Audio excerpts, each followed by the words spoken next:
Weil du kennst mich, ich spreche gerne etwas eloquent und I know that your English is very good. It's im Augenblick extremely kann ich good nur Yes because und No sagen. you spent so much time in Australia. Everybody knows that your English is perfect. So I bet you are the ones of the duels that speaks the best English in the first place. Our friend Nicht von den Duels, von den Duels. Oh, well, is there any exception now? Ja.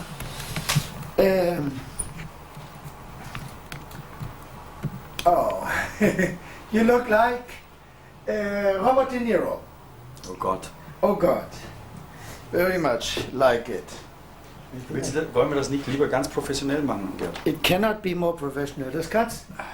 I would like to say hello to John Weinzierl. Ja, weil du erwischt mich wirklich auf dem falschen Bein gerade. Du kannst dir nicht vorstellen, wie das die ganzen Nervendinge ist. Ich musste mich herschleppen. Habe ich nur für dich gemacht. Ja, das weiß ich auch zu schätzen, aber ich habe dir doch gesagt, dass ich das gerne machen würde. Und da ich das für Japan im Moment mache, diese Geschichte. Bis wann mussten wir das haben? Du, ich bin da, heute Nacht bin ich da dran, mach das fertig.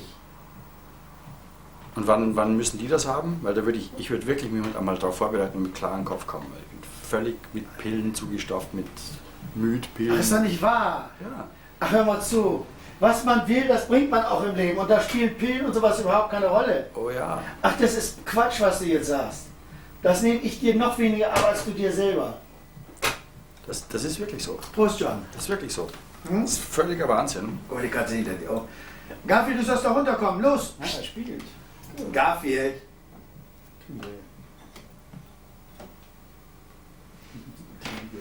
Er ist ja so ein Süßer. Der kann das ja wirklich verdammt eklig. Nee, vielleicht muss ich dir das wirklich schildern, wie das ist, so ein Vorfall. Da hast du nämlich einen Nerv eingeklemmt und es ist hier das Bein lahm, Lähmungen. Ich kann nicht mehr gehen, verstehst du? Ich schleppe das Bein hinterher. Du kannst keinen klaren Gedanken fangen. Du gehst dann zu Pillen, dann nimmst du eine Viertelpille und schläfst permanent ein. Du kannst also wirklich nicht mehr gerade denken und gerade. Das ist also ein höchst ungünstiger Zeitpunkt. Ich nehme mir gerne mal die Zeit. Ich habe so anders kann ich es ja nicht mehr machen. Entweder wir machen es und bringen das. Sag ein paar Sätze dazu. Du musst ja nicht eloquent hier über die Bühne tanzen oder sonst was, sondern wir machen ein paar englische aber ich will Fragen. mich nicht als Narr darstellen. Du bist doch kein Narr. Du siehst erstmal fantastisch aus, du siehst braun gebrannt, gut erholt, besser aus als alle anderen. Ja, ist nicht zu fassen. Jedenfalls siehst sehr gesund aus. Du siehst nicht krank aus, ja. Es ist ja das Schlimme, dass man es nicht sieht. Ich müsste dauernd ausschauen. Maybe after your operation, my dear friend, I'm not able to do anything at all like this with you anymore. And we have to keep you laying in bed and we will think about how to place a microphone in the hospital. Nee, im Bett liegen, das wird nicht gehen, sondern wenn dann tot oder nicht tot. Nein, das wollen wir ja gar nicht jetzt die Option wahrnehmen. Weder noch, weißt du. Darum geht's, deswegen besuche ich dich heute nochmal. Nein, das ist nicht wahr. So schlimm ist es auch nicht, hoffentlich nicht. Es ist so schlimm, wirklich. Wie hat sich das ergeben? Das ist ein Vorfall, mit dem laufe ich schon einige Zeit rum. Es wird so schlimm, wenn ich zum Doktor gehe, dann ist es ein Bandscheibenschaden. Bandscheibenvorfall. Das heißt, kennst du die Wirbel? Dazwischen ist die Bandscheibe. Ja. Die Bandscheibe ist wie so ein Bonbon, außen hart und innen so eine weiche Masse. Ja. Und wenn das platzt oder springt, dann tritt das Weiche aus und drückt auf die Nerven. Genau das habe ich genau da unten im zentralen Sakralgelenk. Das heißt, das ist sakral. So. Das heißt, das ist wie wenn du ständig so Volt durch deinen Kopf laufen hast. Du weißt überhaupt nicht genau, wo du bist. Du weißt nicht, wie du dich hinsetzen sollst. Das tut permanent wahnsinnig weh. Funkdauernd. Ich werde dir jemanden, wenn er da ist, werde ich mal eben etwas fragen, weil der wochenlang mit sowas im Krankenhaus gelegen hat. Ja. Nee, ich bin heute vom Arzt gekommen. Herbert, ich möchte dich eben etwas fragen. Ich habe den Lautsprecher an, John Weinzierl ist bei mir und der hat einen Bandscheibenvorfall. Ja, und ich denke, dass du ihm vielleicht ein paar Ratschläge geben könntest. Du hast doch etwas Ähnliches gehabt, nicht? Welchen Zustand ist er denn? Ich gebe ihn dir mal. Moment. Den Herbert kennst du auch, von Union. Ah ja, natürlich. Hallo? Hallo John. Hallo. Wie geht's dir denn? Ja, den Umständen entsprechend. Höllische Schmerzen. Ja, natürlich. Nee, ich komme auch heute vom Arzt. Also ich bin jetzt die letzten Tage jeden Tag beim Arzt gewesen. Ja, was macht der Arzt? Im Augenblick haben sie halt erstmal so diese Tabletten, diese Entspannungstabletten, wo einem wirklich alles entspannt. Voltaren. Voltaren, nee, das ist so eine Salbe. Da habe ich was Besseres, da habe ich Midi-Salb. Ja. Besser für Musiker. Oh, nee, das sind irgendwas mit Tril hinten, so ganz heftige Dinger. Ja, kenne ich auch. Ja. Da ist man fertig. Ifotril oder Ifatril. Irgend sowas, also. Ifotil. Er muss operiert werden, Herbert. Ja. Also ich bin behandelt worden konservativ, das heißt, Aha. ich bin gelegen und die Beine hoch in so einem Winkel, Ja, genau. Das sind immer so, ich habe um auch die eben die Bälle. Bandscheibe zu entlasten. Mhm.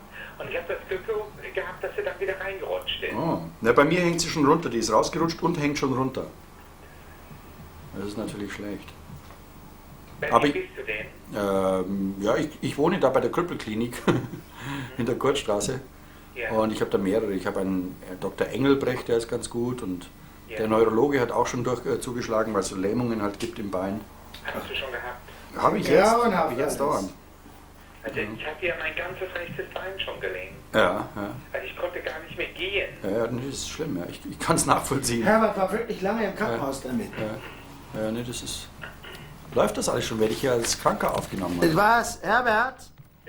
Er will wissen, ob ich ihn als Kranken aufnehme. Nee, du erklingst ja noch kerngesund. Das habe ich auch gesagt. Nee, Danke, dass du das sagst. Der bedient sich gerade an mir, hat die Mikrofone aufgebaut, nimmt meine Leidensgeschichte auf und filmt mich hier voll. Ich bediene mich seiner. Bei Frau Schäfer-Könemann vermarkten, ne? Ja, wahrscheinlich. Ja, das dachte ich mir schon. Aber ich bediene mich muss sofort seiner. mein Anwalt. Verbot gegen die Aufnahmen aussprechen.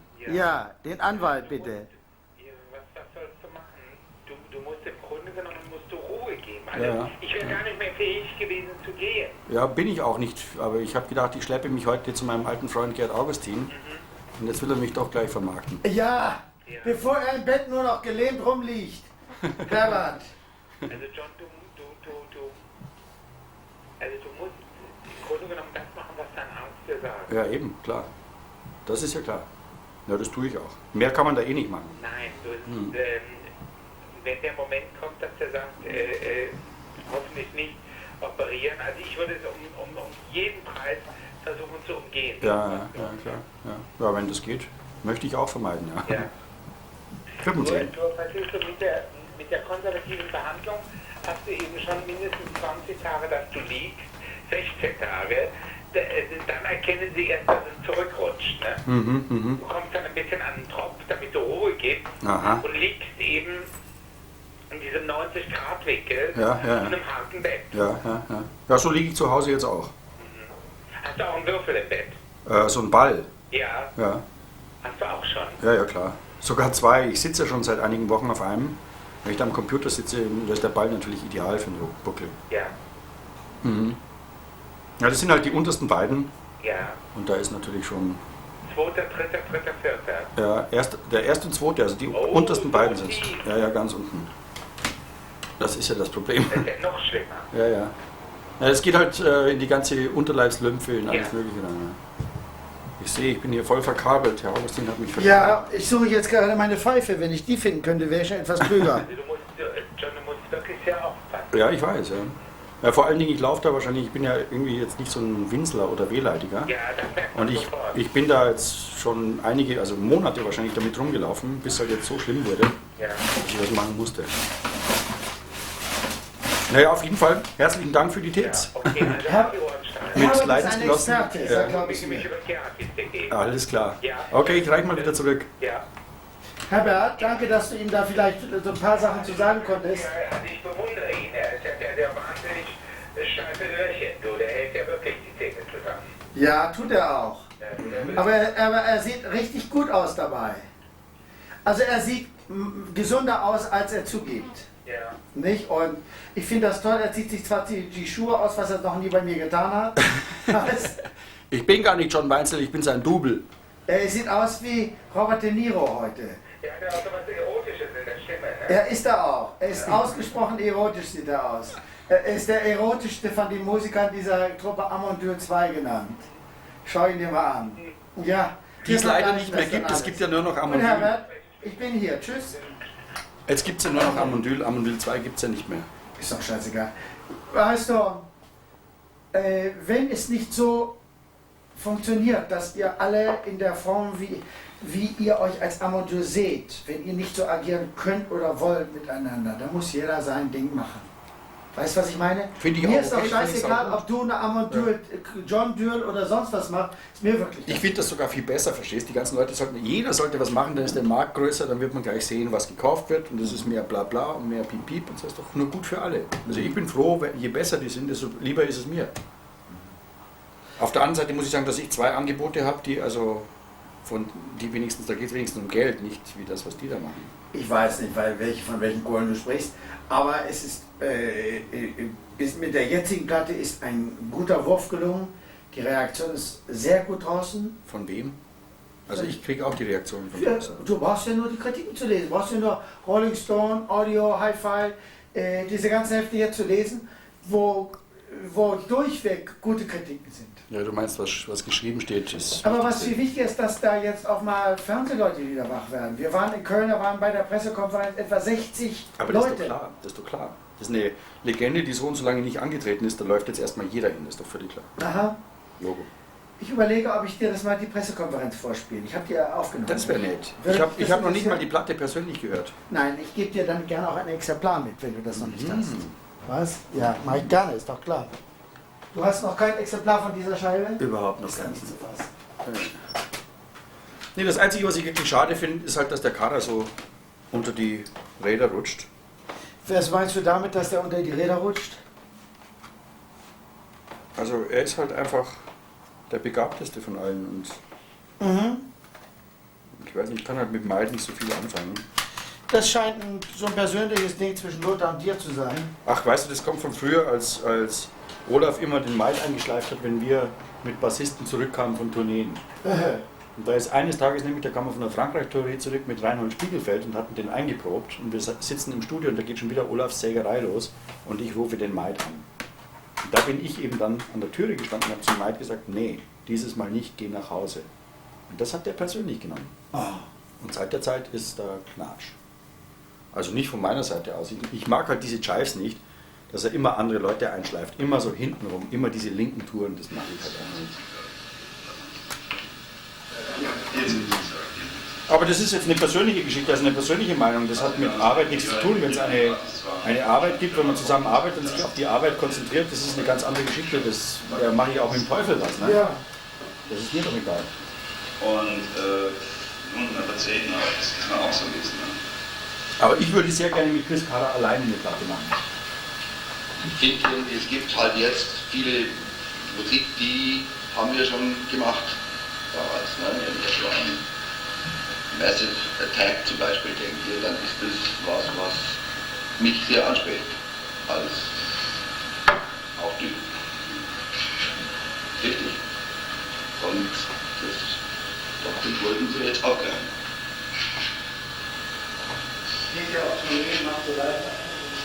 Planen wir natürlich. Haben wir aber noch nicht stehen. Also wir haben einen Gig als Heimspiel in München stehen am 13.09. in der Mofa. Sprecht doch mal von den Niederlagen wie vorher. Ich meine, da müssen Sie aufpassen, wenn Sie dauernd zu schlecht spielen, wird man Ihnen verbieten zu spielen. Nein, nicht so was sagen, scheiße. Nee, da stehe ich ja nicht. Sie sollen halt besser spielen, aber wenn Sie schlecht spielen, dann wird man es Ihnen verbieten, weil da gibt es einfach die Verfügungen. Nee.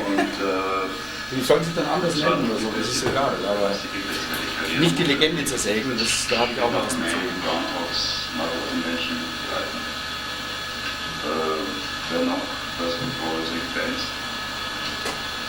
Ich denke, das ist eine Möglichkeit, das zu präsentieren. Ne?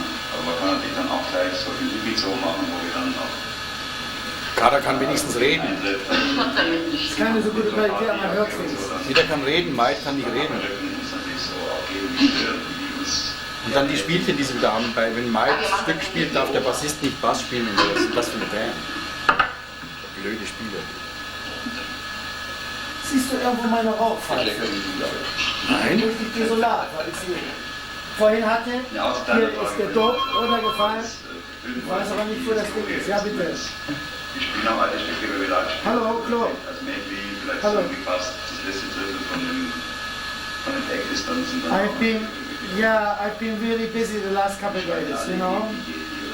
Yes, everything is fine. I went to Cologne to the Popcorn, which is a music fair. You know, I just got back and I'm right here sitting with one of the members of Amondeur, you know. Yes. How is everything? Have you been able to talk to Marco Fischer? I got your facts, yes. Das Image hatten wir immer, also auch die Ansagen machen. No, because I did write to him a letter, not knowing whether he was on vacation or not. I haven't heard from him since, and I thought it would be a good idea if you would try to give him a call to see if he's back. Because he's got all the information there, he's got the contract proposal, everything there. So it's up to him now, his move. You know, Und deswegen wurde ich jetzt als Frontfrau ernannt, von den Männern, die auch immer an der Front waren. Klasse, ne? Nach 20 Jahren habe ich es geschafft. And they showed all over Germany, they showed, you know, reports of the show. It was very nice. Great. Yes, please. I got one today. Das Potenzial. I will check Das the Potenzial. Ja, es muss raus. How much stock does Sonat have? Das ist die meistgestellte Frage. Die lieben wir. Wir haben uns auch schon viele Antworten überlegt. Das ist astrologisch berechnet wurde der Zeitpunkt. You mentioned from the Argentina stuff? Yes, of course. It would be nice if we can, yes. Die dritten Augenkombinate ist also parapsychologisch betrachtet. Oh, yes. I can ask maybe Gabriel Ibos to send somebody to pick it up. If you send me a fax with the address where these tapes are. Okay. Yes. Can I get back to you early tomorrow morning? Okay. Thank you, bye-bye.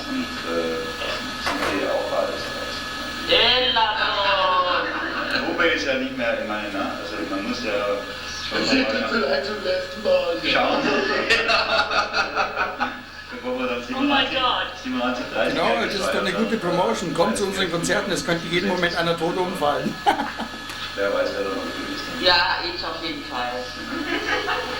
Aber zumindest das Maul. Wenn der Nati tot ist, dann muss man das Maul extra noch totschlagen. Nekrophil Punkt in der Ich sage Sachen. Das ist sein. Das kann man machen. Wir haben Ich meine, ich stehe ja auf Frauen. Ja.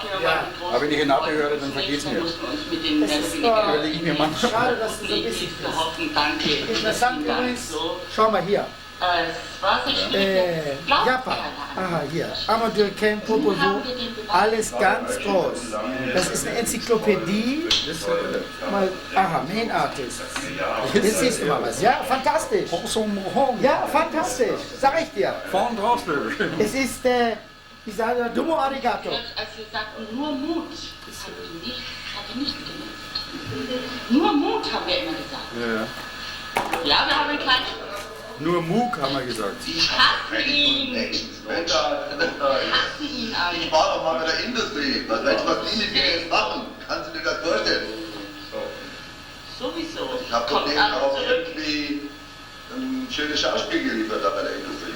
Du weißt das doch noch. Ne? Also, wenn es da ziemlich freundlich gesinnt sind.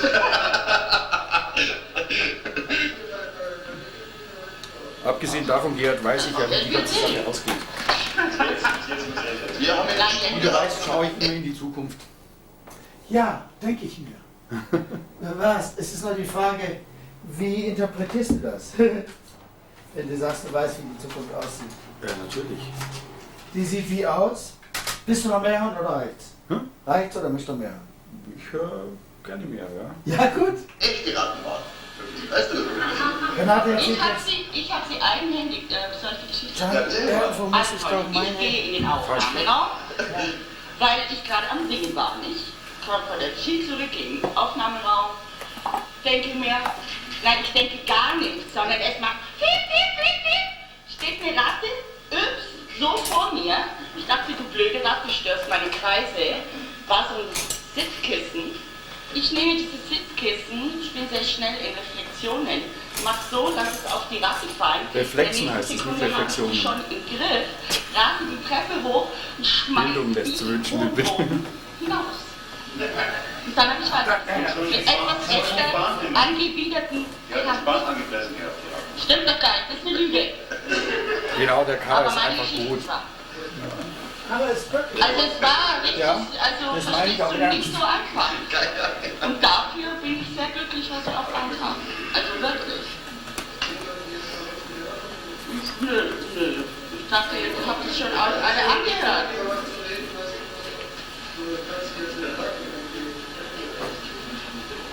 Deshalb kann ich also jetzt nicht so allgemeine Frage stellen. Ist ja irre, was alles drin ist. Sag mal, die Japaner fahren auf deutsche Bands ab, das ist ja irre. Was?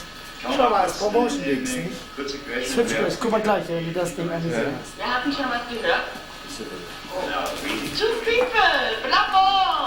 Scatman, ja. Ja, da liegt eigentlich wieder Ansatzpunkt für die ständige Frage, warum? Also Weil es gibt viel am Markt, wo die Leute sich versuchen, so ekelhaft auszusehen, wie sie eigentlich aussehen. Toll. Richtig. Und Ratten die haben wir auch alle, aber real. Also warum sollten wir uns verbergen? Weil wir sind irgendwie jetzt wieder modern, finde ich. So habe ich geraucht. Ich überlege, so dort kann man doch nicht sein. Du hast heute schon geraucht. Ja, Und die Technik haben wir auch da. und habe eine Pfeife mit purem Dings da irgendwo.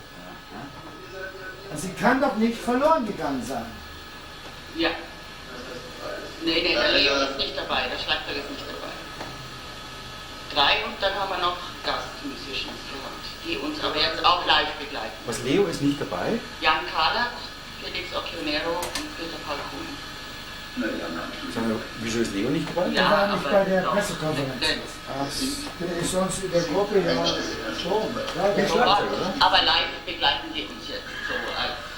Kann ich auch schon fragen hier. Ja, was soll das denn wieder? Ja, wir würden schon noch gerne dieses Jahr, das so Oktober, November mäßig. Jetzt fängt Ende, geht wahrscheinlich in Richtung November, Anfang Dezember, wenn ich die letzten Meldungen gehört habe, der Touragentur. Es waren jetzt doch sehr viele Veranstalter im Sommer in Aufwärmen gemacht haben und jetzt ist Buchungsbusiness gerade jetzt erst wieder angeschoben. Der bucht jetzt wie verrückt rum. Aber wir können davon ausgehen, dass eben nicht im Oktober sein wird, sondern eher im November. Wie ist denn die Resonanz Veranstaltung gewesen? Also auch jetzt sieht man zum Beispiel, obwohl 2 von uns die Marke haben, 100% USA, also nicht mehr noch ein Interesse da, ist das auch bei Veranstaltern auszumachen?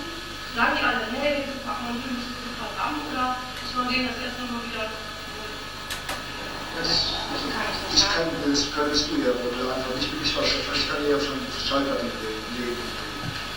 Die Sache ist so, dass natürlich viele sehr interessiert sind, dass aber auch viele erkennen müssen, dass Amondyl eine teure Band ist. Also wir sind nicht bereit, Für 280. und so weiter. Das heißt, wer mit uns etwas Muss man das machen nicht will, zumachen? der muss auch wirklich Bitte? Muss man das nicht zumachen? Sonst der verstaubt das. muss auch zeigen, dass er eine gute Was hast du gemacht jetzt? Gar nichts. Etwas verändert? Nee, überhaupt nichts. Ne? Wieso? Was? Moment. Darf ich mal wieder etwas näher so an deinen Kopf, dein Gesicht? Und das sieht ja richtig gut aus. Sehr schön. Das sieht sehr interessant aus, weißt du das? Großbritannien ist ein Riesenboom. Kennst du den eigentlich, diesen Ottmar? Ottmar, ja. Was für einen Tag 20 Bands Ich bin wirklich ein bisschen verzweifelt, dass ich diese Pfeife nicht finden kann. Ich sehe nämlich, hier ist alles das hingefallen. Schau mal. Aha. Also muss sie hier doch irgendwo in der Nähe sein. Instinkt. Gar nicht, gar nicht, gar nicht. Gar nicht, gar nicht. An moderner Musik. Ja, die postmoderne Hightech. Wo rauchst du denn gewöhnlich? Hier. Ich habe eben auch keine zweite Ersatzpfeife oder irgend sowas.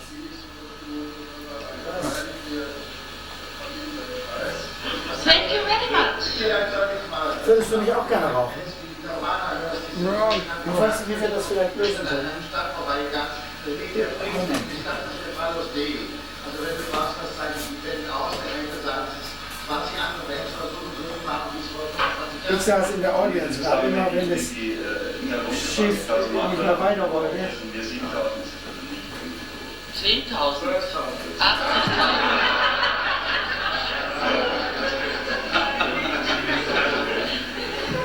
Ich mache für so ein Programm wie die Inga Rums verlangt 20.000 Mark und dann näher euch alle. Das ist doch klasse. Das wäre schön, ja. Genau.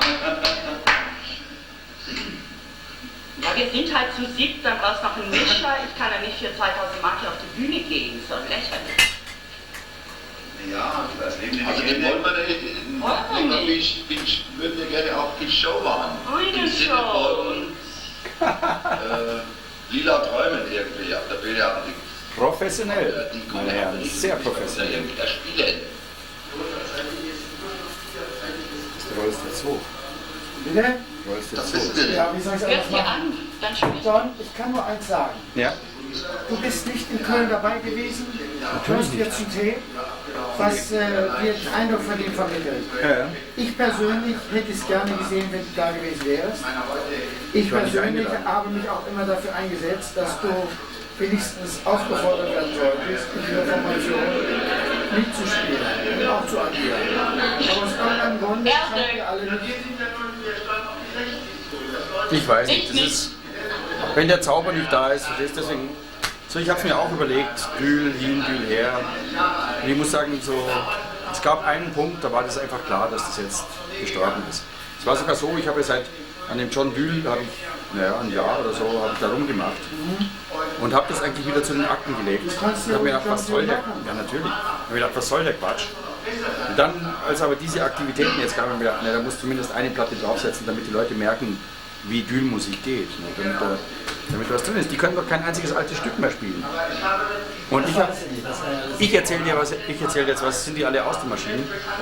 Ich erzähle dir mal was ich da gerade mache. Moment, ich will das mal im Stocken.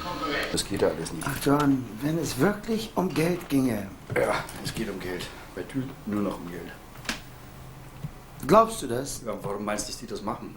Meinst du, die machen das, weil... Ach, weißt du, da ist schon so viel Stress in gewisser Weise und so ein Haufen von Missverständnissen, was da immer läuft.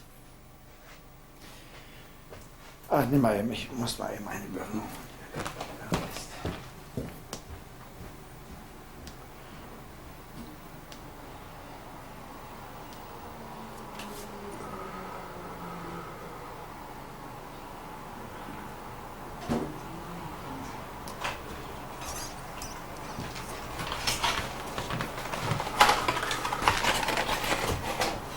Aber vielleicht interessiert dich ja mal meine Version von Balla Balla. Was heißt das hier? Bye Baby, Baby, Balla Balla. Genau. Wie meinst du? Ja. Na. Ja. Dieses Lied ist ein Hit, alle Ärsche singen mit. Dieses Lied hat keine Strophen, dieses Lied ist für die Doofen. Dieses Lied macht mir viel Geld, weil es jedem Arsch gefällt. Ja, wahnsinnig. Evidence. Nein, als solches sollte man so etwas nicht sehen. Cameraman, Denn it's the evidence for the cameraman. Nein. Wer weiß, was du rauchst, wenn du rauchst vor einer Kamera. Ach ja, du weißt, das ist ja gar keine Evidenz. Ich sag's meine ja ganzen noch. Spitzen sind nie ernst gemeint. Nee, deshalb sage ich immer, weil manche Leute glauben das. Auch wenn da sich jemand eine Line legt. Du kannst doch nur für die Kamera zur Show, Klar, kannst du dir doch irgendwie Atta hinlegen. Ja, Wir hatten mit Hallucination Company haben wir doch so eine Szene gehabt, da kamen zwei so in Dreireiher, also in Dreiteilanzug, kamen die rein und fingen an zu streiten, so Manager-Typen mit Rechenschieber. Und so fingen an zu streiten. Und da kam der Wickel rein mit langen Haaren und Ringelhosen und so, mit so einem Joint. Ja. Kam auf die Bühne und hat den gezogen und die Leute angepustet und die wurden immer lockerer und haben dann plötzlich die Kleider vom Leib gerissen, waren drunter auch als Clowns verkleidet.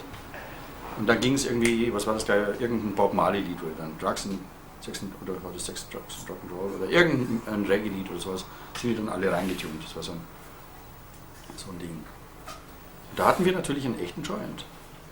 Ja, aber auch da weiß man nicht, der auf wurde, der Kamera. der wurde auch weitergereicht ins Publikum. Da gab es bei der Nummer, kamen schon immer bestimmte Leute nach vorne, um Bescheid zu kriegen. Und wir hatten auch die Cops drin sitzen. Das haben wir gewusst. Wir haben gewusst, wenn die da waren. Und wir hatten natürlich auch einen Theaterjoint vorbereitet, wo der eine schnell verschwindet. I know the shit. Okay. We are meeting with John Weinzierl from Untitled too, who is one of the founding members of the group, this underground group from Germany. We are talking to some friends in Japan, and there are some questions. At the time, John, when there was Untitled, how did you join the band? I left home and went to Untitled. They were called Untitled at that time, and we started Untitled too. Who was we? We, this was Chris, Renate, Gerard, who died, Falk, and a couple of more people. Some are dead, some still alive. At that time, were you influenced very much by the Anglo-American groups like Zappa, Velvet Underground, Jimi Hendrix, Pink Floyd? Who has affected you most in your music? I wasn't affected of that at all. I actually came from the rock level. I was playing since I was 14 with the Beatle Gang bands and all this, the Mercy Chants we were called. So I was always the kind of rocky guy, and the others were more the jazz people coming from jazz, from free jazz. And in those days, we all more or less were influenced by Mothers and Inventions and all these people you mentioned. But basically, I don't know whether I was influenced so much from their music, but rather from their style of life. And in fact, I only bought 2 records in my life. The first was Sgt. Pepper, and the second was Piper at the Gates of Dawn, Pink Floyd. Ah, but it is said that Untitled was not only a rock and roll band, but also a political commune. Yeah, it was not a rock and roll band at all. Maybe it was a little bit like I was in charge for the rock part, and there was other people in charge for other parts. But it definitely, it wasn't something we sat together and said, "All right, let's start a band, make a big career." It was everybody was so unhappy with lives at school, at home, and we all knew the way people act with each other is just not right. You can't live together like parents and children like it was in those days, and we wanted to live in a different way. So we joined together in a big flat, in a big house, and we tried to make it all very different. But at that time, as a musician, did you also feel that you were a part of politics? Oh yes, I think the whole thing was political. The whole movement was political and worldwide at the same time. So the music was the trailer, the media for the whole thing, and in fact, it was the easiest way to live. I mean, every other living was just pressure, rubbish, all this shit, and doing the music, we could actually live like we wanted to. So was music a part of your personal attitude? Definitely, yeah. Can you tell us something about when you think about yourself back into those days, and when you think what kind of a person you were? You were about 20, 21 in those days, right? 18, 19. Yeah. 19. How, in retrospect, do you see yourself? Oh, I think I was just a bastard. Just a wild bastard. I came straight out of school. Actually, I dropped school, went away from home and school. This was the meeting with Untitled. I really left home and went to Untitled. Actually, they came to pick me up. How did they get to know you, or how did you get to know? You knew Chris before, right? No, I knew Falk. Falk. Falk had a brother, and his brother was in boarding school with me together. That's how we knew, and that's how we used to escape from boarding school, which was about 1.5 hours drive away from Munich, and illegally went to Munich during the nights, staying with Untitled, staying in this commune, and going back in the mornings to our Latin and math lessons. Yeah, like when Amadou 2 started making their first album, Follows D, how did you feel about that at the time? Oh, it was just great. We were just a bunch of mad guys, stoned our heads on acid most of the time, and playing music. And more people were listening to us. And one day, I think I was tripping, and I came back home to the house in Hersching, and everybody said, "We got a record contract, we got a record contract." And it was just unbelievable. It was just the trip for us. The album itself was, it was very different to recording nowadays. We just did this album in 2 days and on shoelaces. There was no multi-tracking, nothing. We just did it in 2 days. So it was real live? It was really played live. And there were no overdubs or anything like that? No way. We had this, on Follows Day, there's one track, Follows Day is one track of one side of the album, and it was 18, 19 minutes. Mm-hmm. And whenever somebody goofed in minute 17, we had to all play it again, all together. From the top? From the top. So, do you remember what take finally appeared on the album? The last, of course, the last. Yes, track. the last, but was it the first, second, third, or was it the 117th take in the end? Well, we had 2 days for all the album. I think the first day was the first side, and the second day was the second side. Second side, yes. And no remix, no mixing after that, nothing. It was just play it and eat it.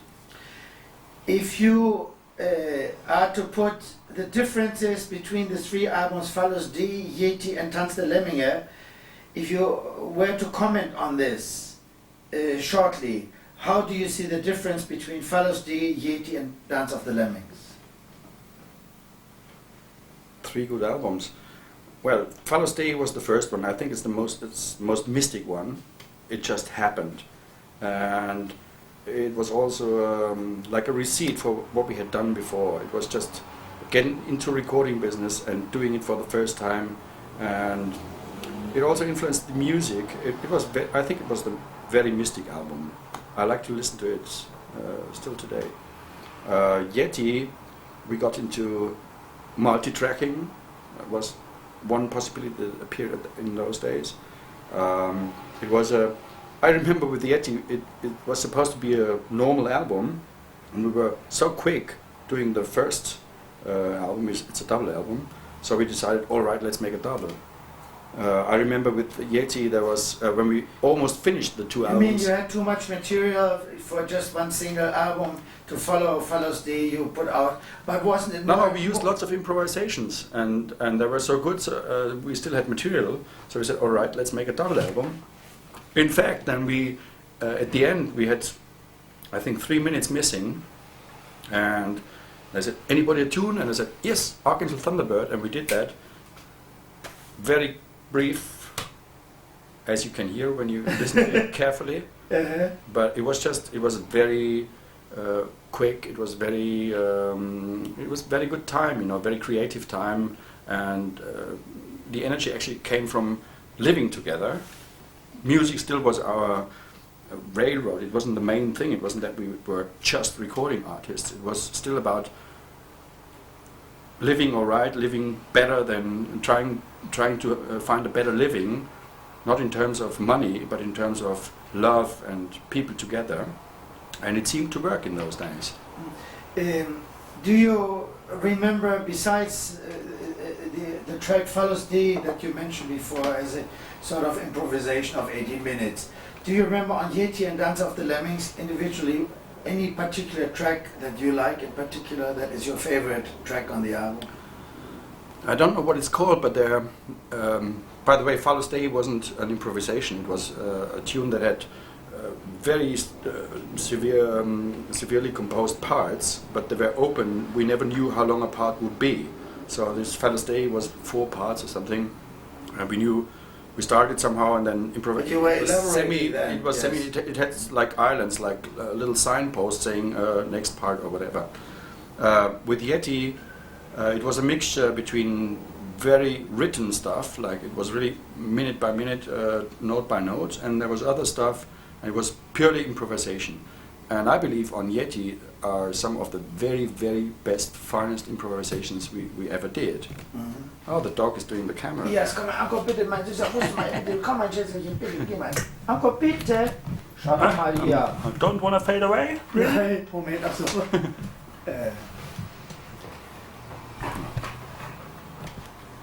Anko. Oh, now, who was taking the leading role in the ideas, the basic ideas of the album and the music?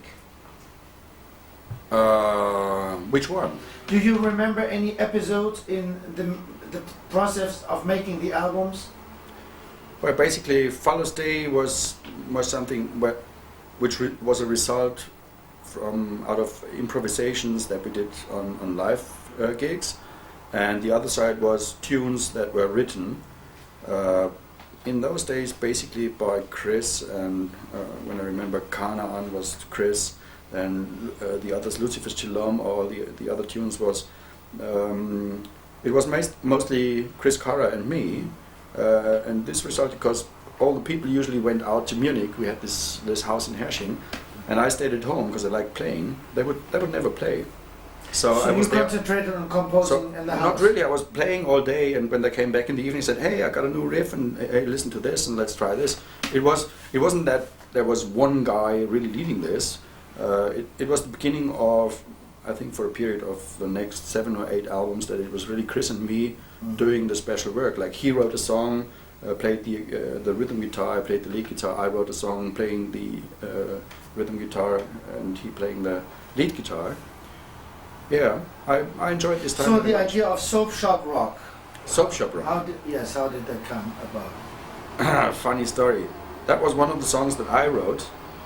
And at that time, I think I was very fond of Mike Harrison of the Spooky Tooth, trying to sing like him very much, but I couldn't. And in those days, I wrote this song. I think it's a pretty long number, like 10 or 15 minutes or something like that.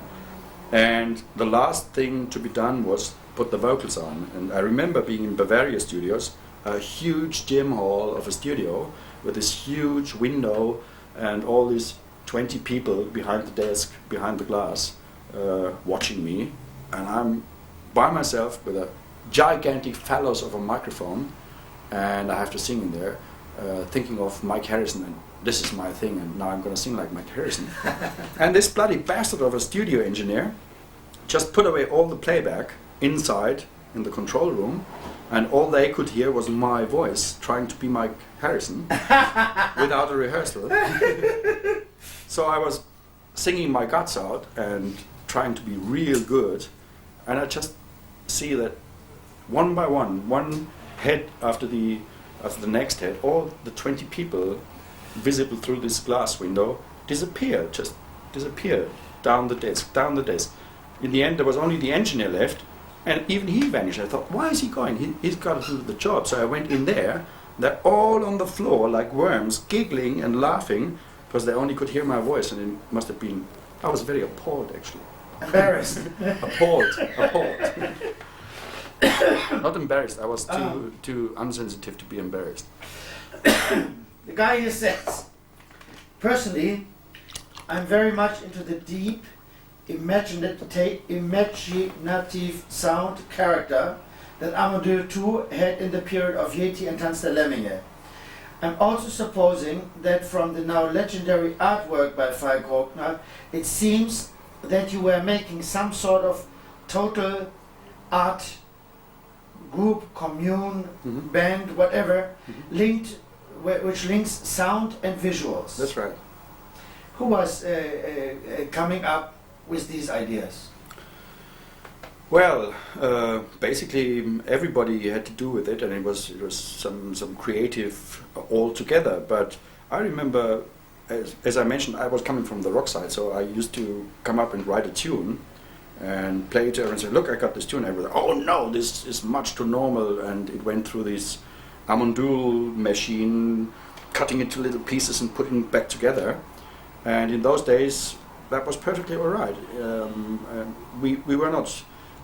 We actually tried getting out of this frame, you have to do it like this, like verse, chorus and this shit. It was rather, composing. you mentioned artistic thing. It was strictly artistic, life and arts and love, and it was like painting with sounds, and that's how we actually felt about it. And that's how we changed songs that were too normal, and we were really painting with sounds. It was, I mean, we invented sounds, actually. They were actually part of what was Amondur was all about. These sounds. I love the sounds. Because nobody else had something like that. Yeah, the sounds. We really loved. I loved the sound parts the most. That was really. Soft Machine went a little bit in that direction. Wasn't Later, it? Yeah. But later, everybody was doing it. Like the name, we didn't want to use a name like a German band name or an English band name, so we created Amondur, and after that, everybody started using names like that. Can you tell us something about the live gigs of Amondur, being on the road? The story or honest? The real thing. Well, we were on the road for about 15 years. And there were times when we had this 80% failure rate, like we had from 10 gigs, we had 8 gigs. They were mediocre, sometimes really dangerously wrong, but then we had 2 gigs that were fantastic, that were just out of this world.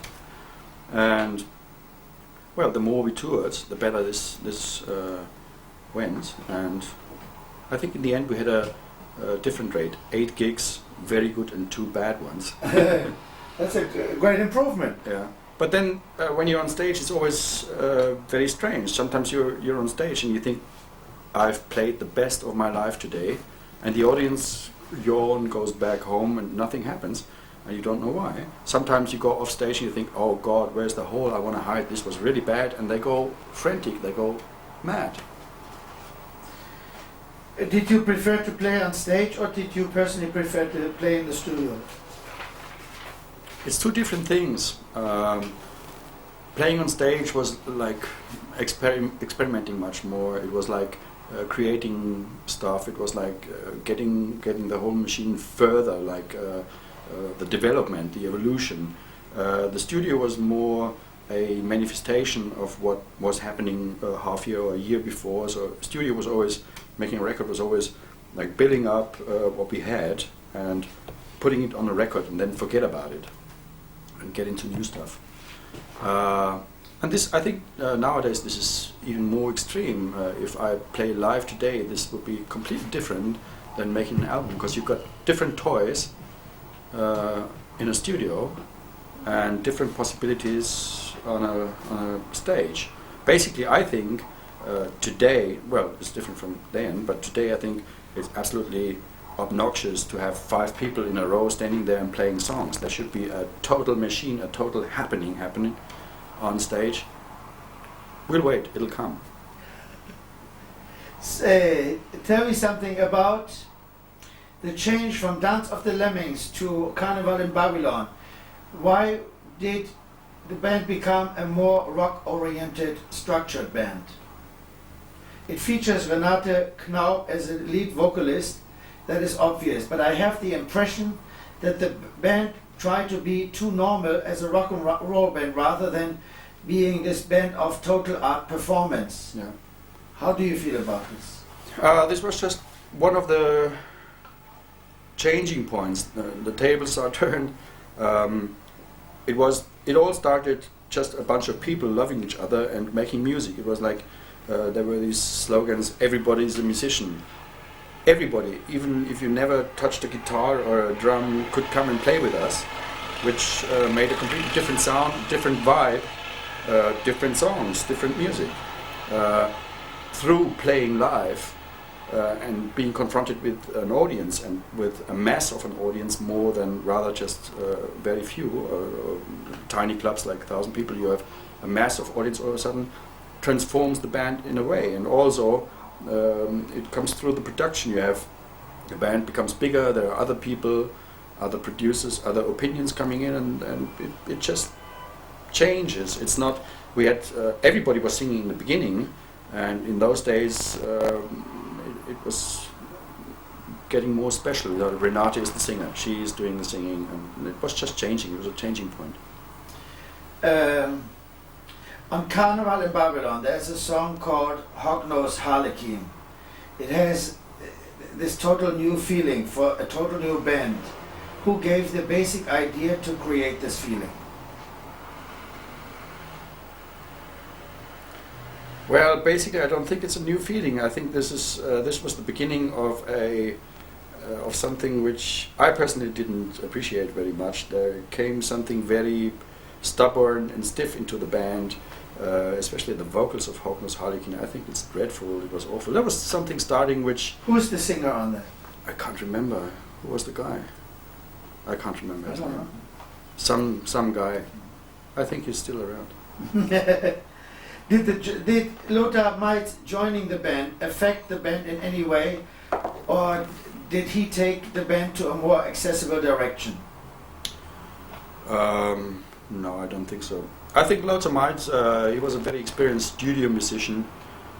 He was brought in by the producer. I mean, we didn't know him. The producer always put him in. I think he was supposed to be very professional. In fact, after the when Mr. Kordelich started the productions, Mr. Meid was supposed to be Dr. Hyde, the guy. Shake Chive. Now he was supposed to be the guy who can play his instrument best, and he also could chive out people the best. So we thought, Mr. Kordelich thought he should be the leader, but that's when we didn't sell anymore. Hallo? Hallo, Peter? Das gibt's ja gar nicht. Wo bist du denn? Ich bin hier in Grünwald. Ich wollte dich die ganze Zeit erreichen. Ja. Weißt du, wegen dieser Unterschrift, ich weiß auch nicht. Richtig. Du warst ja auch beim Hoffnung, ne? Richtig. Ich war nämlich in der Zwischenzeit auch in Köln, bin aber wieder zurück und weißt du, wer gerade bei mir sitzt? Nein.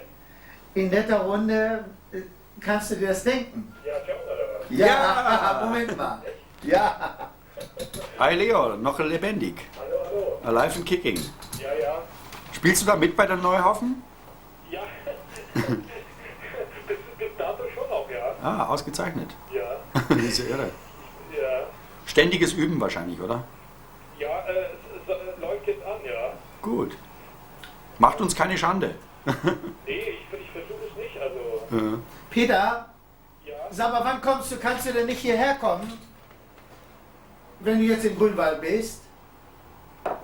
In Grünwald, bei mir zu Hause. Ja.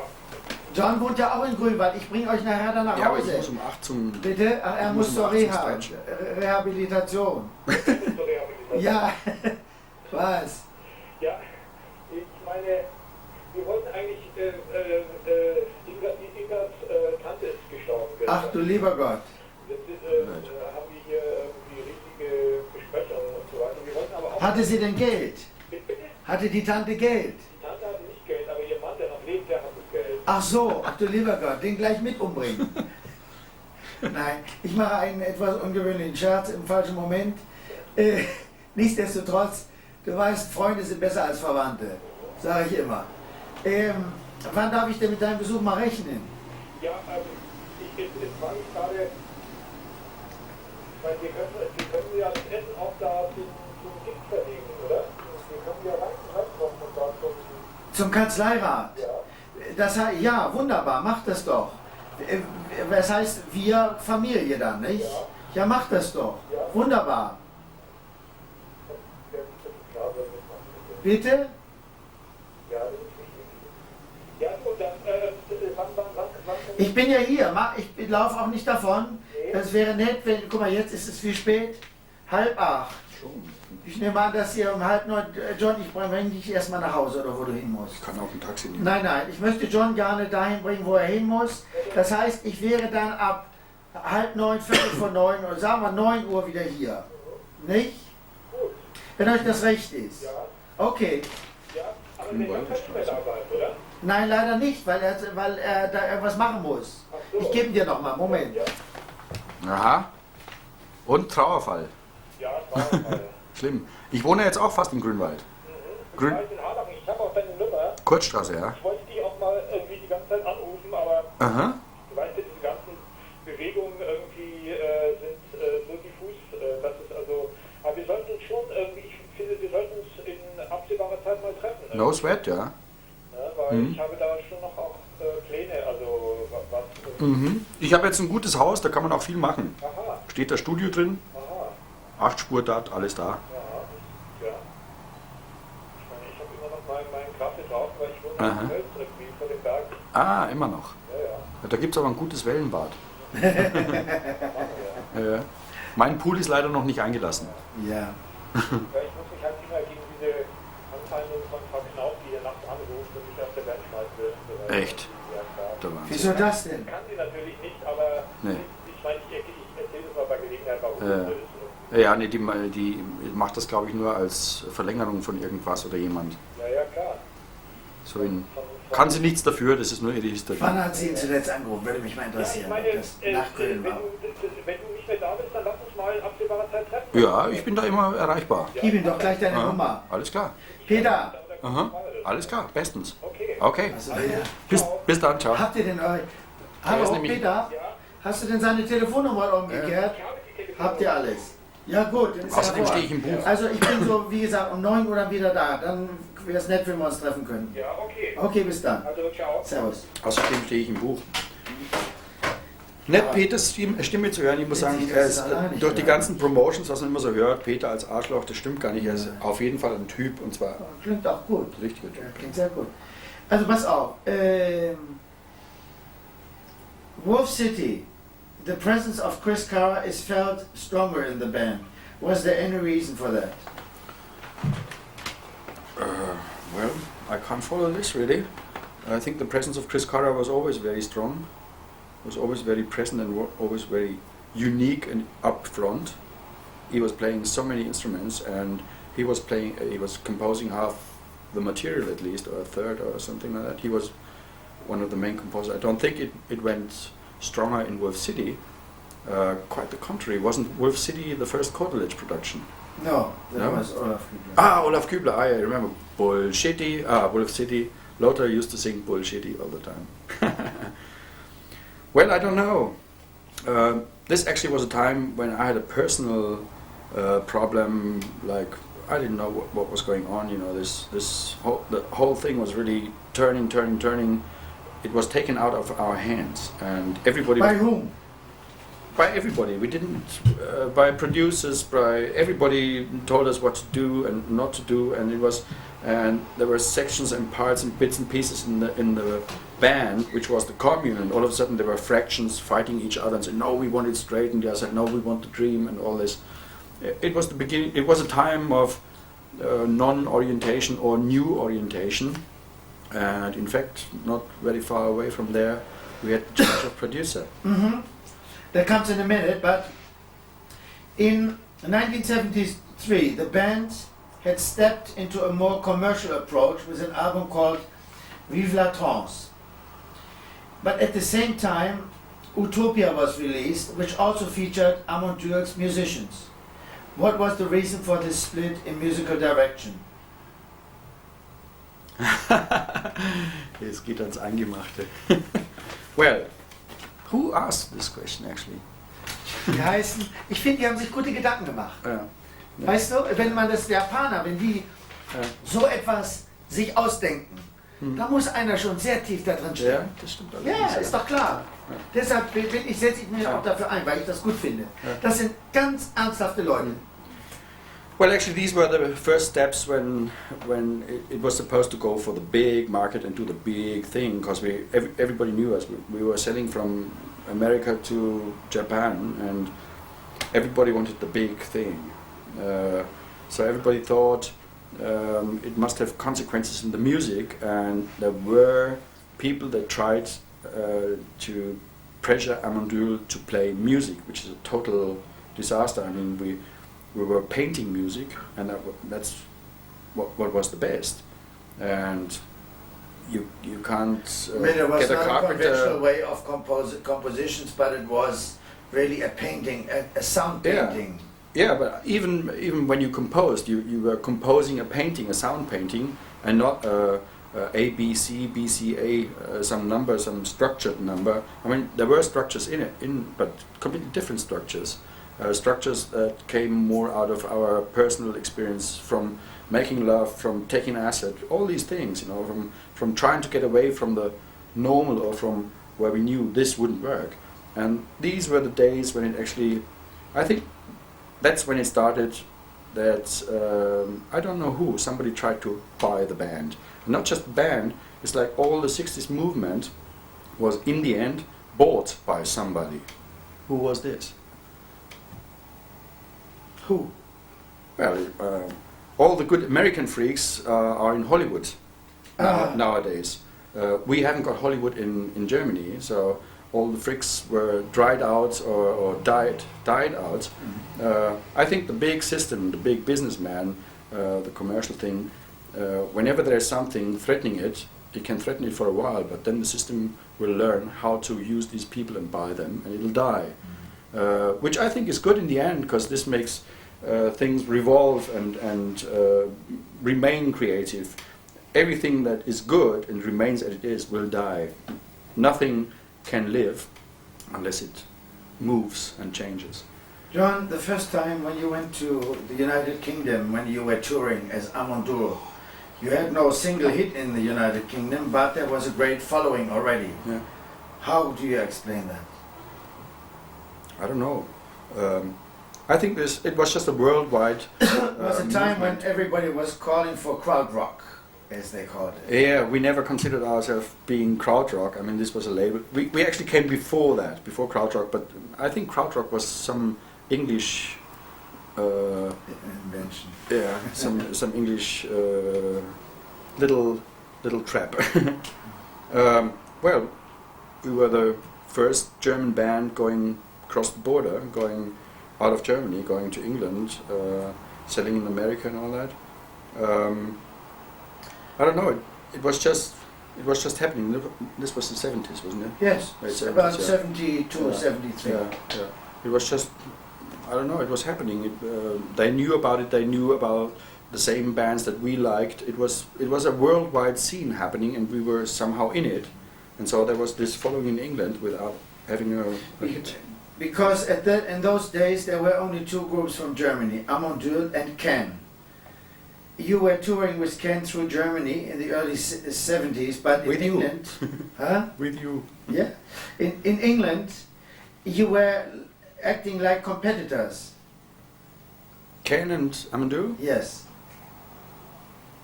Well, this was definitely not a conscious experience or a conscious act.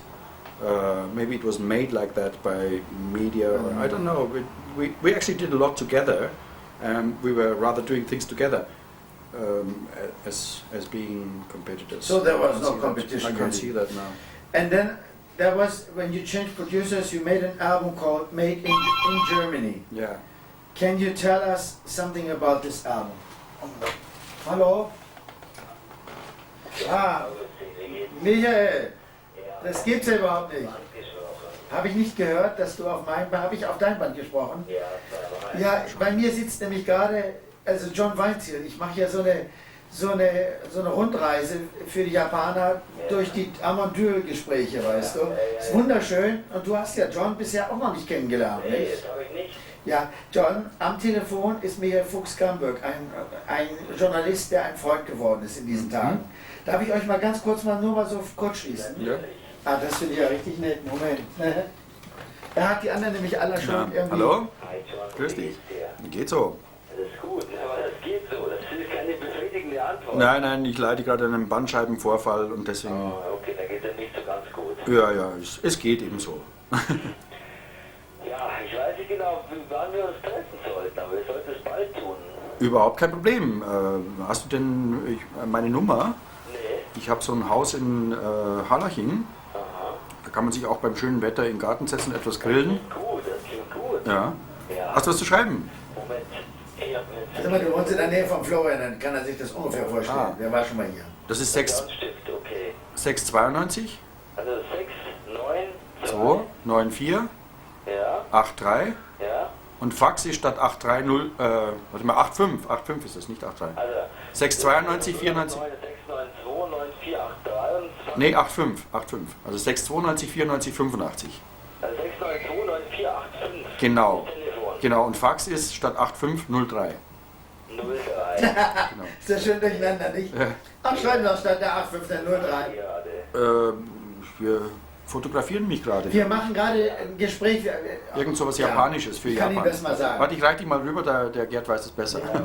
Ihr müsst euch unbedingt mal treffen. John ist auch ein ganz netter und wirklicher Freund über die Jahre. Also ich habe wirklich ein paar tolle Sachen mit ihm erlebt, dass er mir nämlich auch in seiner Kunst Karten, sagen wir, erkennen und interpretieren zu können. Ich will nicht sagen Kartenleser, oder sagt man auch Kartenleser? Kartenleger, ja. Kartenlesen. Ach, die war auch hier, die Renate, ja. Ja, ja. Ich mache ja mit jedem Einzelnen. Auch wir wollten dir so vieles sagen, weil wir dich ja alle mögen und jetzt dich so langsam in unseren Kreis reinsaugen. Ja, ja.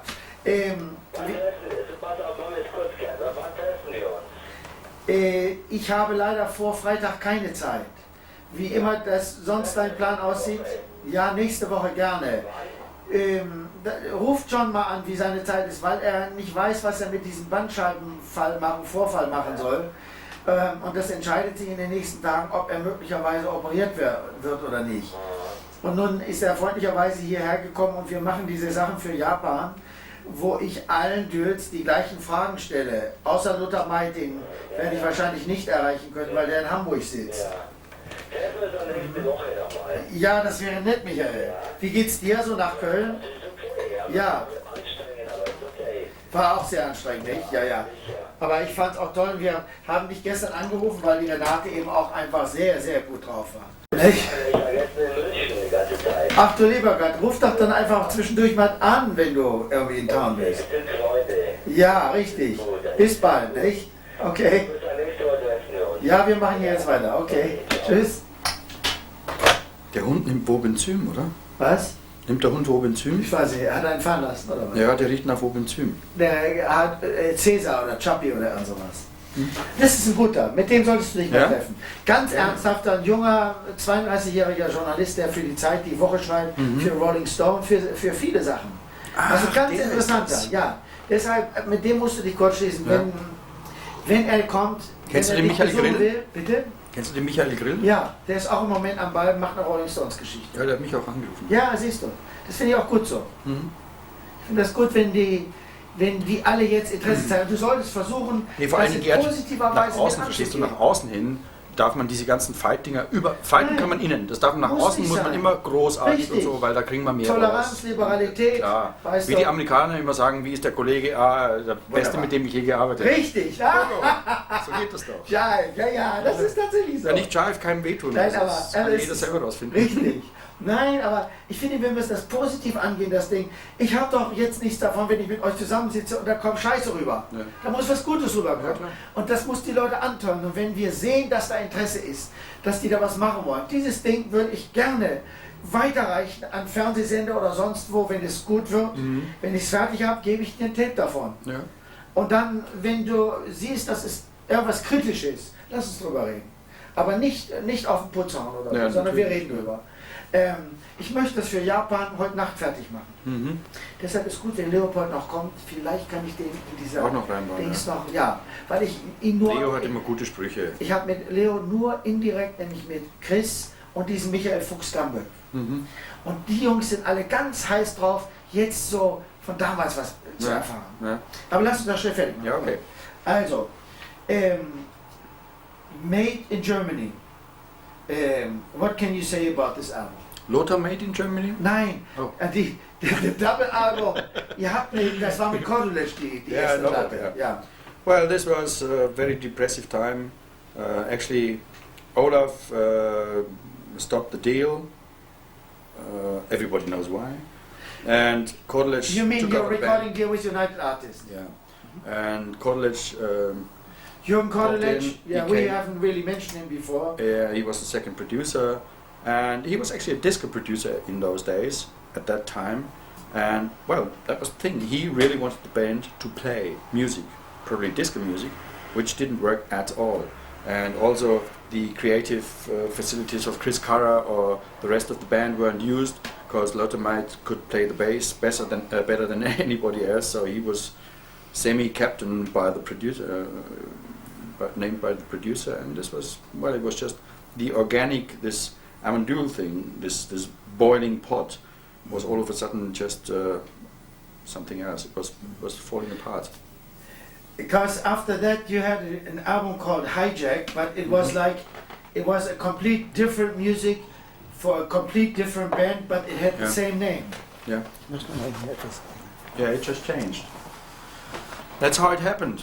It was still a good time. I mean, I wouldn't say it wasn't a bad time at all, but it changed, and the polarities in the band changed. The polarities, who is leading, who is playing with whom, who's playing together with whom, who is whose friends, and all that was very important. And it became a big game, like the rest of the world is, actually something that we never wanted. Hast du denn gar keinen Ton die ganze Zeit, oder? Ich habe nämlich gerade jetzt überprüft, was ich will.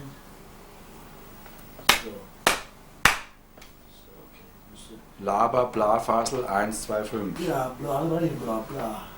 Rumpelstilzchen im Abort. Alle P's drin.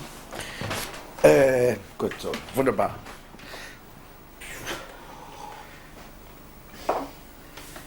Who was leading the band at the period during Pyragony till Vortex? And in what direction did the band intend to go? What is your opinion? Well, there was more and more pressure to be commercial. There was more and more pressure to maybe hit the charts and be big. And the essential feeling, the essential meaning, the art of the band was actually killed in a way. The only thing that was really bad is that the members of the band didn't really do anything about it.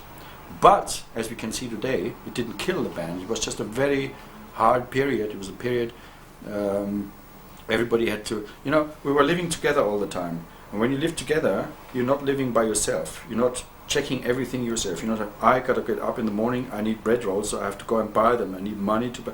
This was all just one cloud. You got up and everything was there, and nobody really took care of it. It just happened. So every single person was actually unable to live by himself, by herself. And I think this is reflected in those albums, in those Cordelage albums. Mm-hmm. And in fact, the whole thing ended for a while when we sat together and said, we are unable to live by ourselves. How much were you a part of that? In those days, yes. Everybody on the album sleeve was a part of it. We were all parts of it, but the pressure was different. It was not, before that we were living and we were doing what we wanted or what we thought is right. And all of a sudden all these schemes, business schemes and how to do it, and thousands of people came up and they all knew how to do it, and we didn't, obviously, or they told us we didn't. But that and this was wrong. Released in America. Yeah, sure, we had releases before. Yes, but this with Made in Germany. It was Atlantic Records. Oh yeah, and there was also a very, very big mistake. I don't know whether, vielleicht kann man es rausschneiden, wenn es nicht gut ist. Yeah. There was this big mistake. It was a triple album actually made in Germany, and it was based on the idea that Amandul goes to America with a Zeppelin. It was all planned, and there was this Ahmet Ertegun actually paying for it all. And I remember we wanted to do something about German history, and with German history it's very obvious that all this Third Reich and Hitler shit is coming up. And there were a few elements in the band or in the production that were very fond of that and thought we should actually express this. Was that the reason why it's called Made in Germany, or what? Sorry? Was that Made in Germany? Or that was Made in Germany, yeah. And it was a triple album. It was a big play, like a radio play, with people talking in between the songs, and it had periods like Kaiser Wilhelm and Hitler and all that. I personally actually choose König Ludwig first because I grew up in Hohenschwangau, which was his main castle. And second, because he was mad, and I really enjoy that. And I'm probably mad too. And also, I didn't want to do with all this Hitler shit. I didn't want to do that. Yeah. Hallo? Ja? Ja, persönlich? Mensch, hi! Ja, was? Ich hab jetzt, das ist ja witzig. Okay, cool. Ja, was denn? Bitte? Mit dem habe ich sowieso von euch. Ja. Nein, das ist schon der richtige Knopf. Ich habe auch dein Fax gekriegt, alles. Ich habe bloß bisher überhaupt keine Zeit, mich darum zu kümmern, weil ich heute, das habe ich dir aber vorher gesagt, den ganzen Tag irgendwelche Interviews hier mache. Ach du Schande, Ja, ja, ist für Japan eine Geschichte. Schön. Ja. Deshalb, ich konnte nicht zukommen, weil ich seitdem ich mit dir gesprochen habe, noch nicht mal meinen Sessel verlassen konnte. Ja. Nicht? Ich melde mich später nochmal. Okay, tschüss. And so we had all this history German thing. Everybody had different ideas. Some people wanted to be the beastly Hans. The others I wanted to be the dreamer. And the whole thing ended up that our producer went to America to Oettingen and played him this triple album. And it was Ahmet Ertegun, a Jewish guy, and he told him straight face, he said, "Look, man, you're playing Ahmet this." Ertegun is Turkish. But there's something. He's not Jewish. No. No. Well, Atlantic. Jerry Greenberg is Jewish. Anyway, there were Jewish people in the record company said, "We're not gonna buy this shit. We can't." And so it ended up being a single album in America and a double album in Germany, and all these radio play things are cut out. But I think it's still there's lots of different. It was actually, I think Olaf did, the producer. It was No, just Coleridge. I don't think Olaf did. maybe Germany Coleridge. Yeah, somebody did and said just, let's cut this out. Everything that bothers the Jewish producers, let's cut it out. That's how it happened. So it was really castrated, the album. It was castrated. Yes. It was it was castrated. It never got out as it really was. I The original album never was released in America. The triple album. I tried to get it. Ingo Klingbeil, I think, was a guy who was supposed to have the tapes. I never found the tapes with all these interviews. And it's really funny. It's a pity. Now, Amondyl has recently reformed and has put out an album. What made you do this, and why did it happen? Which one? Nada Moonshine. Well, I know nothing about that. I don't think this is Amondyl 2. I think this is Amondyl, and somehow it reminds me. It's like when it all started. It was certain people starting as Amondyl, and when it really took off, Amondyl 2 was founded, and then it really took off. So it's a bit of similarity in this. I know nothing about this album. In fact, I haven't heard it. I only have lots of people call me and talk about it. I could talk about my own album now, but not about this. I don't know about it. Now there's a last question. We want to thank you for your help. But what is your opinion on the present movement of so-called psychedelic revival? Psychedelic revival is very, very good, very good. But I started about, I think it's 5 or 6 years ago, I started something with a guy called Bob Calvert, which was a singer of Hawkwind. I started something which is called Psychedelic music. Hallo. And Hallo Gerhard, ich bin verwirrt. Hast du bitte vielleicht wissen, Danny?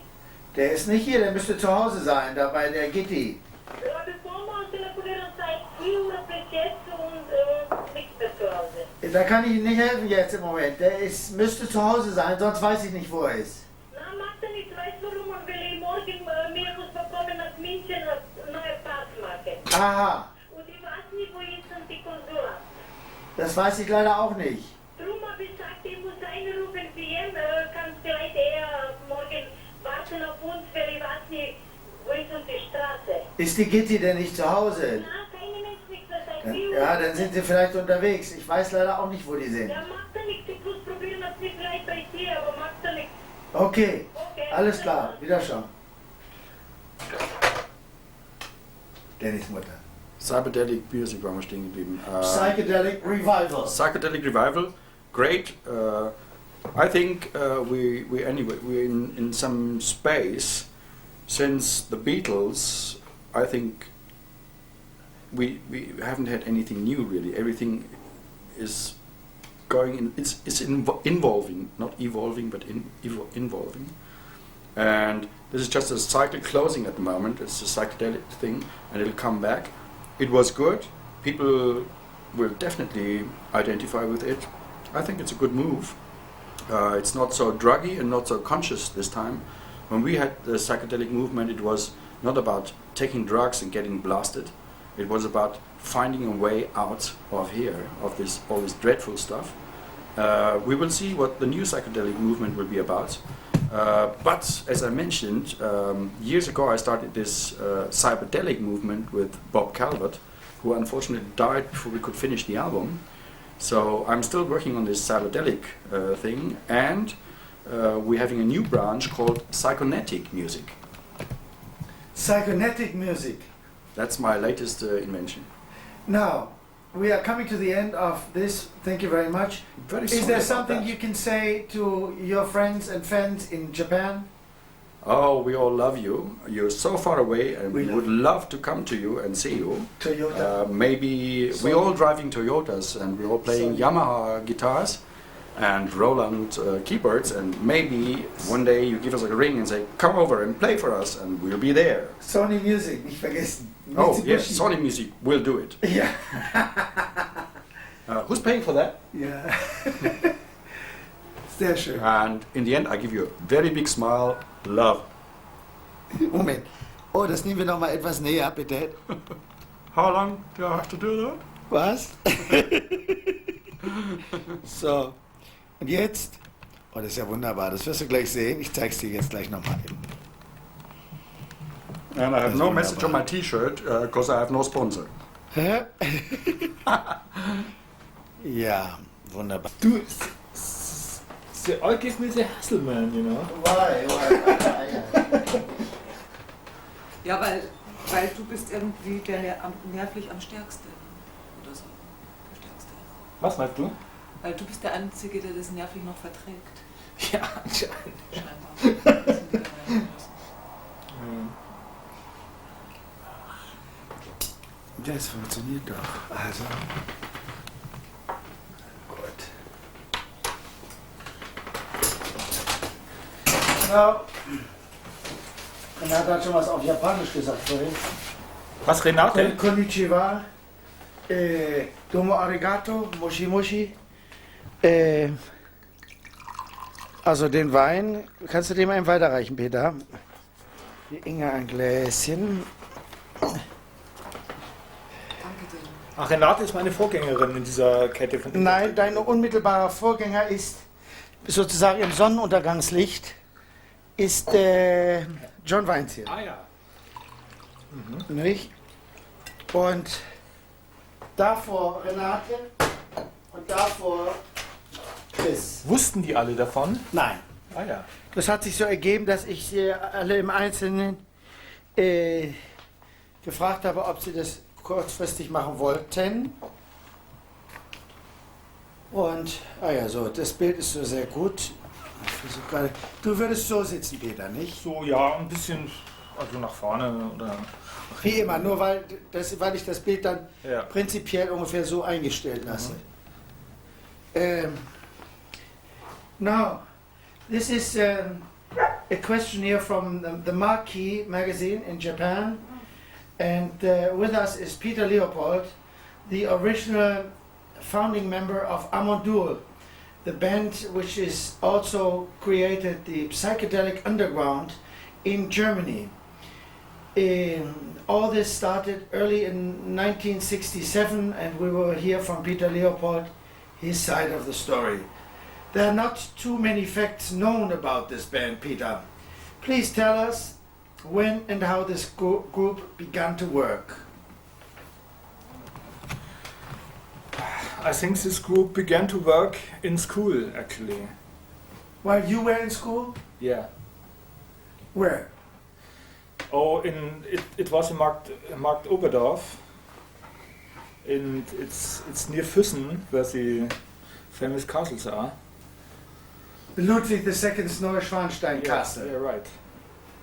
And who was with you in the same school?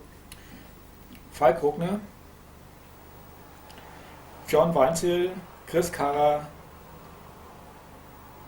Christian Thiele, later on. Schrath. Schrath. Yes, we heard his name before, and everybody had something to say about him. Now, in those days, in 1967, 68, what sort of music were you personally interested in? Oh, I didn't only listen to jazz, you know, Miles Davis, John Coltrane, and Archie Shepp, Elvin Jones, and no pop music at all. I remember one thing when they played us the first Beatles records.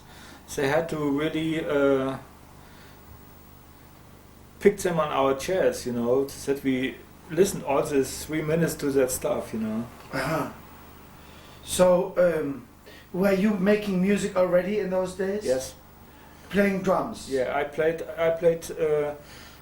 drums in a jazz band, in a jazz trio, with piano and bass, and actually only 2 or 3 drums and 1 cymbal. Very, very little kid at this time. How did this idea of the name and group Amondur came about? Did you guys say, let's make a band, or let's be a band, or we are a band, or what? No, it's actually the origin was this communal 1-room apartment, which is now maybe famous and in a way mystical, you know, from the origins, where 8 people lived together in 1 room, and this couldn't go on for long. I mean, this was the commune in München. Huh? Yeah, right. Did the more advanced Anglo-American groups like Frank Zappa, Velvet Underground, Jimi Hendrix, or Pink Floyd, did they have any effect on the kind of music that you were making? Yeah, they had a terrific and frightening effect, you know, because they came with up to 10 truckloads more equipment into the halls than we did, you know. We came with a VW bus, and they came with 3 or 4 heavy trucks, you know, with equipment. And, you know, the material war was on at this time. In 1968, it was a cultural change and revolution in Europe. Your music was part of that change in Germany. How was your personal attitude towards those days? Can you tell something around that? It was a really, I think, a unique period in the German history. After, if you remember the Second World War, I saw yesterday a film with all this black and white Nazi film material, which is really, I think, when you compare that to what we did at those times, it was really some kind of 180,000% turnaround, you know. So the whole country was changing, really. Yes. And I understand that you and Chris Cara left Amondur and formed Amondur 2 in 1968. What made you to do so? Yeah, it was some heavy pressure from the so-called communal number 1 in Berlin, with Teufel, Kunzelmann, Langhans, and they came to me after 10 or 15 hours playing in the studio and said, this drum kit is occupied. And so I couldn't get, I mean, at those times 3 or 4 girls and boys were drumming, you know, so you couldn't really tell who was drumming, but they said from the political standpoint, this drum kit is occupied. By whom? By Teufel? Yeah.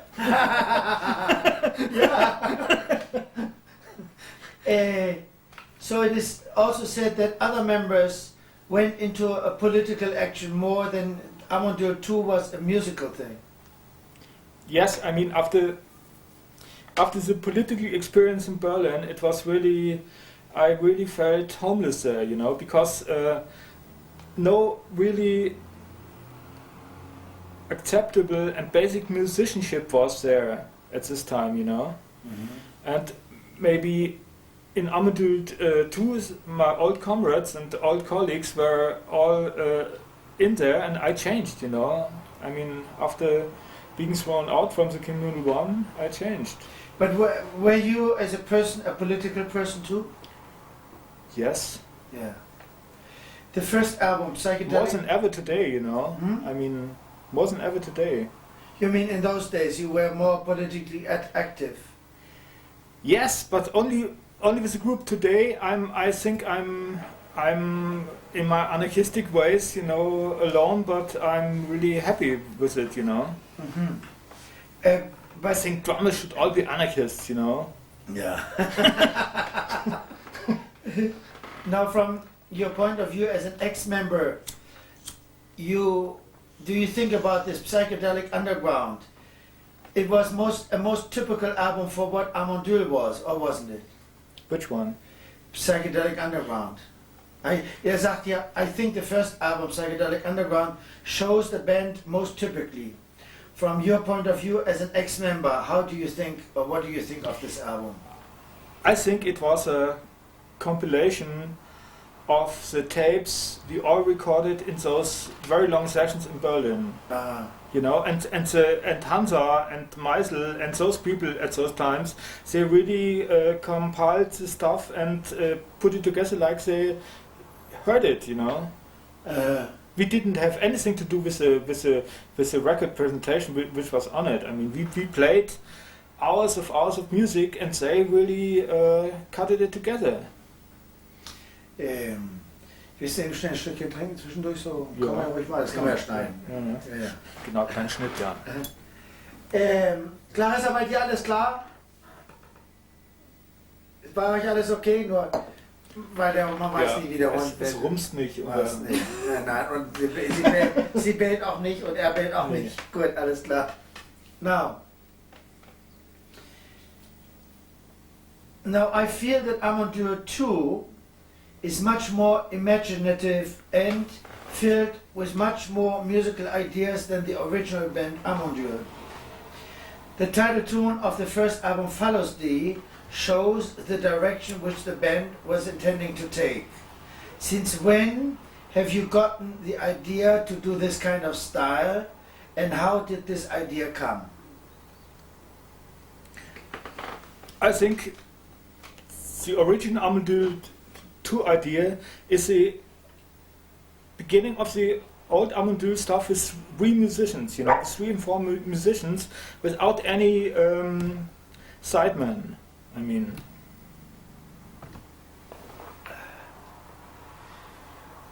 you mean like Follows Thee, was that a composed album or was that a spontaneous album? Yeah, it was a one side was an improvisation.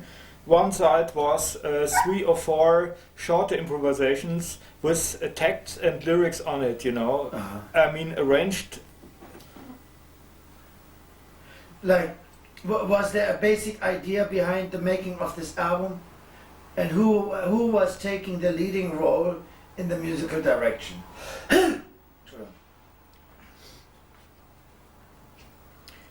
This Follows Thee. Yeah, Follows Thee was recorded in 2 days. In 2 days. In a big studio with 2 drummers and all the guitars played naturally, no overdubs at all, and maybe also the singing was done spontaneous.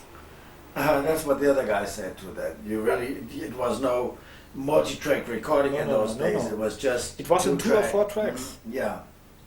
Now, personally, I'm very much into the deep, imaginative sound character that Amondur 2 had in the period of Yeti and Tanz der Lemminge. I also suppose, from the now legendary artwork by Falk Rogner, that it seems that you were making some sort of total art linked where sound and visuals were linked together. Have you done these events live too? Yes, at those times we played the PN every Monday, at least once a week, and there was those bubbling light shows, you know, from a master called Vincent. No, I don't know what he's doing today, but he did all the light and bubbling and light show stuff, you know, all the visuals. Vincent. And so the light show was really a very important part of any performances. Yes. Now, after Tanz der Lemminge, who had sort of changed the band into a more rock and roll band? Because Carnival in Babylon was showing rock band-like structures, featuring Renate as a lead vocalist. I have the impression that the band tried to be a total normally rock band rather than being the art performance group that it was before. How do you feel about this? That's totally right. The art performance group was one of the old powers of Amondur, you know, and I mean also in the beginning, and from Carnival in Babylon on, which was then was Lothar Meit in the group, and Renate was the only lead singer in the group, which was more than a. But I didn't think it was too successful. You know, nobody felt really happy about it, about the direction. You know? I mean, the art performance group is the thing we should do even now. Now, when Lothar Meit joined the group, what kind of effect did his appearance have on the band and their new direction? When Lothar Meit came into the band, that was in 1973-74, before Wolf City. I think it was Olaf Kübler was responsible for it. For bringing Lothar into the band. He wanted to have him in the band, which I, as a drummer, can understand it. A very strong bass player, but I felt much happier with Dave Anderson. You know. As a bass player. Yeah. Because he was more in the spirit of Amandur. He was more playing whatever you guys originally wanted. Right. It's funny because everybody else seems to feel the same way. Not necessarily Dave Anderson, but that Lothar was not really a member of Amandur in the sense, but somebody brought in by somebody else. The producer of Amandur was Olaf Kübler until Wolf City. In 1973, 74, the band was going into different directions. There was an album Vive la Trance, but also in the same year this project of Utopia, on which many Amandur members were performing. Was there any split in musical directions between the members of the group in those days? I didn't play on Utopia at all, you know. I wasn't interested in stuff like that. But Vive la Trance? Yes, Vive la Trance was maybe the only attempt to put back art and music events into the rock structure thing, which was now putting as a helmet on the band, you know, which is, I think, not the best way. I mean, most perverse by Jürgen Kordelet, you know, to make a disco band out of. That comes in a minute. Yeah. We come back gleich in a moment. Now, before you changed producers, you went on a tour to the United Kingdom.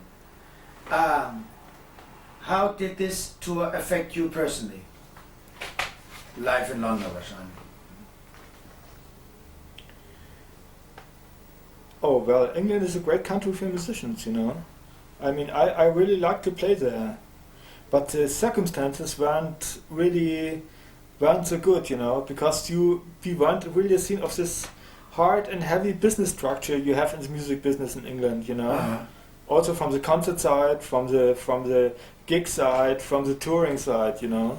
As I said in the beginning, 3 truckloads of equipment against one VW bus, you know. I mean, this is no comparison. So this is what you remember of the United Kingdom tour. Yeah, right. Tell me something. When the album, this Opus album, a double album made in Germany, was done, what do you feel about this album personally?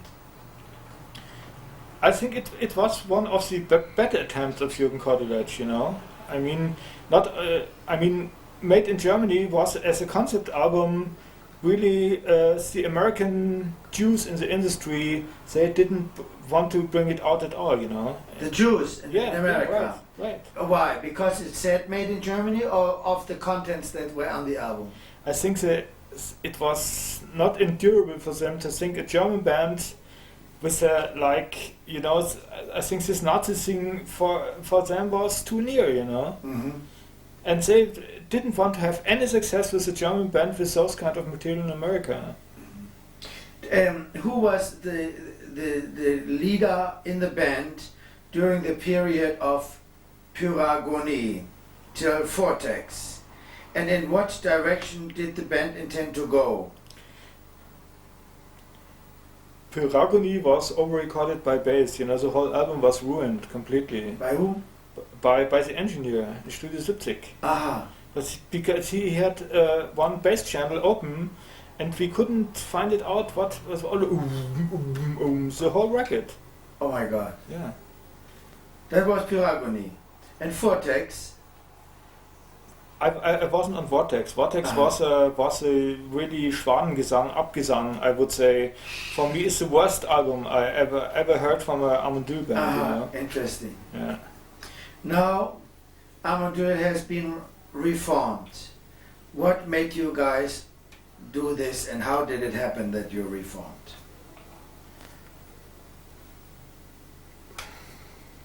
But we are working on, we worked on for at least the last 10, 12 years with all in the production side of the thing, you know. We recorded but I think the live thing wasn't really observed, you know, by us at those times.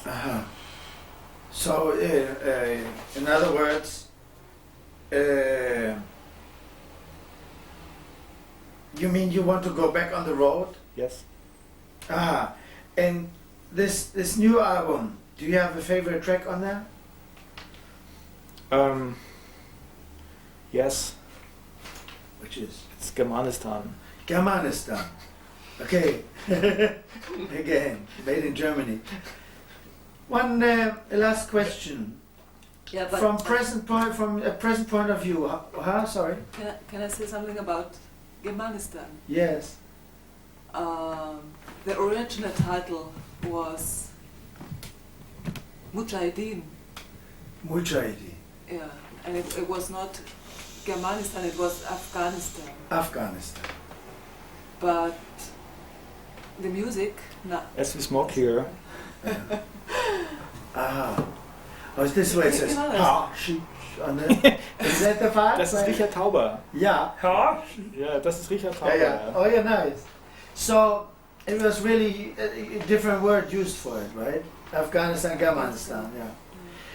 But I like Nada Moonshine too. It's the track. There are some nice tracks on it. Last question now. From your present point of view, how do you feel about the 60s and the 70s and about the so-called psychedelic revival which happens now? I think you can forget the 80s, you know. You must really 60s, 70s, 90s, you know. The 80s is really a lost period, also in my mind, you know. Yeah, to a lot of people, yes. Neue Deutsche Welle. Yeah. War schon Vorreiter von Techno in gewisser Weise. Yeah. So, do you think there is a psychedelic revival now? Yes. Thank you for your help. Hat er nämlich extra aufgeschrieben. Jetzt kannst du es ja lesen. Nicht? Wer ist der Marquis Bell? Das ist diese Marquis, wie sich herausgestellt hat. Ja? Dein Englisch verstehen die Japaner sicher sehr gut. Mein Englisch oder was? Ja, das war doch okay. So schlecht ist es doch gar nicht, oder? Das ist nicht schlecht, aber du hast eine japanische Aussprache. Ja. Domo arigato. Nein, was willst du? Nein, ich glaube, das war auch gut so. Also das ist eben besser, dass du die Fragen vorher nicht gesehen hast. Ja. So kommt nämlich wirklich dann spontan was rüber. Ansonsten kommt man doch. Aber das hängt nicht mit Dr. Tripp zusammen oder sowas, oder? Doch, die hängen alle zusammen. Die hängen alle Dr. zusammen. Tripp ist auf Schauspiel. Captain Tripp. Captain Tripp. Maybe say something nice to Captain Tripp. Hello, I'm Peter Leopold. Wait a minute, was? For Captain Tripp, thank you for all your enthusiasm in Japan. Yes, Captain Tripp, we love you. Yes. Das ist der Typ, der in Japan das jetzt alles so ins Rollen bringt. Dieser Plattenfreund. Finde ich auch nett. It's a good name. Ja, his name is Ken Matsutani. Ja. Aber Captain Tripp ist gut. Ja, das ist ein witziger Name, nicht? Ja, Captain Tripp Records. Finde ich auch sehr witzig. Ja, ich bin froh, dass wir das jetzt noch gemacht haben. Dann kann ich das morgen zusammenschneiden. Ich bin auch völlig erschrocken.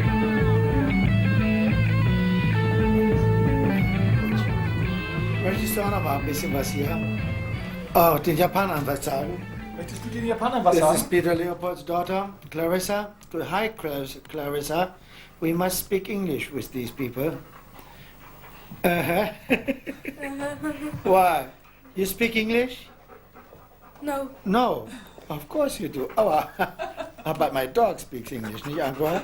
Hey, hi, Uncle. Say hi to our friends in Japan. Hello, Ken.